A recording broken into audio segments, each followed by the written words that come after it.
రాముడి అజేయమైన పరాక్రమాన్ని ప్రపంచానికి చాటి చెప్పిన అద్భుత ఘట్టం ఇది. ముక్కు చెవులు కోల్పోయిన శూర్పనఖ రోదిస్తూ జనస్థానానికి చేరుకుంటుంది. తన సోదరులైన ఖరుడు, దూషణుడు మరియు త్రిశిరుడికి జరిగిన అవమానాన్ని వివరిస్తుంది. ఆగ్రహోదగ్రులైన వారు 14,000 మంది రాక్షస సైన్యంతో కలిసి పంచవటిపై దండయాత్రకు వస్తారు.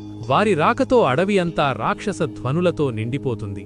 రాక్షస సైన్యం రావడం గమనించిన రాముడు సీతమ్మను రక్షించమని లక్ష్మణుడిని ఆదేశించి వారిని ఒక సురక్షితమైన గుహలోకి తీసుకెళ్లమంటాడు. తానొక్కడే ఆ మహాసైన్యాన్ని ఎదుర్కోవడానికి సిద్ధమవుతాడు.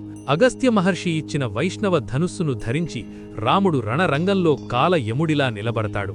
రాక్షసులు గదలు, శూలాలు, కత్తులతో రాముడిపై పడతారు. కాని రాముడు మెరుపు వేగంతో బాణాలను సంధిస్తూ ఒకేసారి 100 మందిని నేలకూలుస్తాడు. రాముడి బాణాల తాకిడికి రాక్షస సైన్యం చెల్లాచెదురవుతుంది.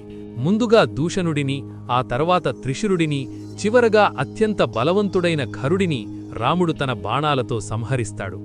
ఈ మహాయుద్ధంలో ఒక్కడూ మిగలకుండా అందరూ చనిపోగా అకంపనుడు అని రాక్షసుడు మాత్రం తప్పించుకుని లంకకు పారిపోతాడు.